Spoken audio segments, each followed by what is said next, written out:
Ladies and gentlemen, dear friends, good evening.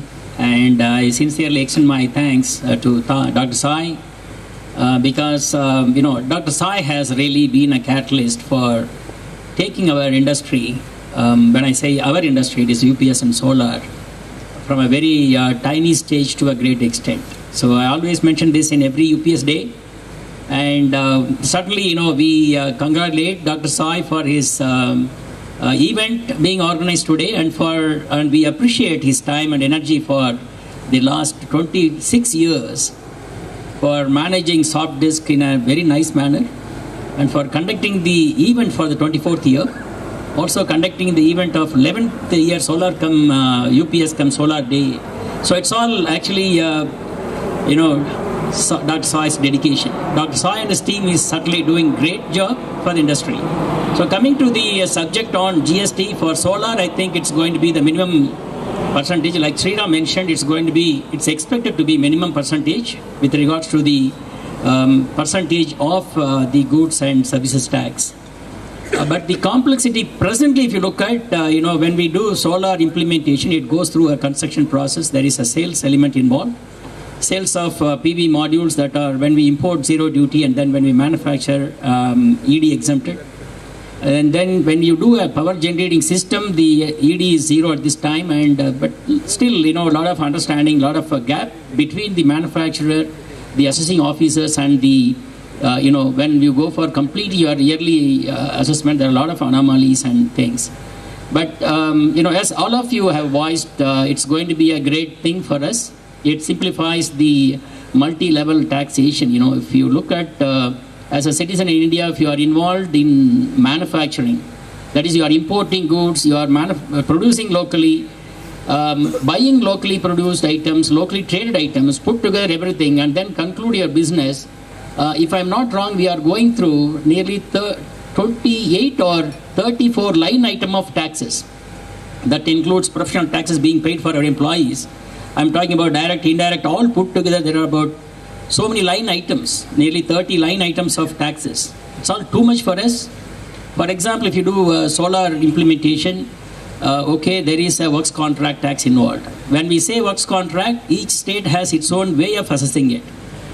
I think all of you are going through that. They simply take your total contract value and they 70-30, and 30% is works, 70% is supplies. So I charge you this way. Each one takes his own weigh scale and measure the system and then apply the taxation, which is sometimes becoming unbearable. So certainly the GST regime will iron out some of those difficulties being faced by all of us. Certainly, the meaning of sales is what? If you define sales, it is exchange of product or service for a consideration. That is what is sales. So the GST is actually typically, it is coming around that. It is, goods sold and the product sold is serviced.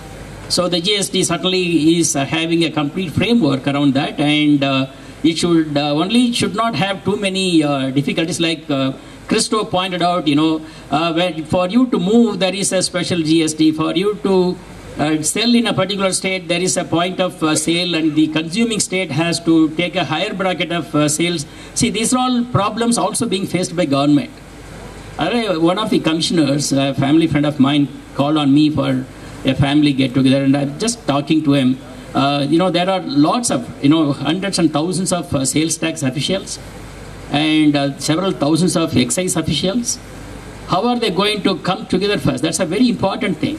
One is, okay, as industry we see what we are going to go through, but what is going to go through between them, the customs, central excise, service tax department, and then sales tax department in various areas. That is the VAT. Currently it is VAT.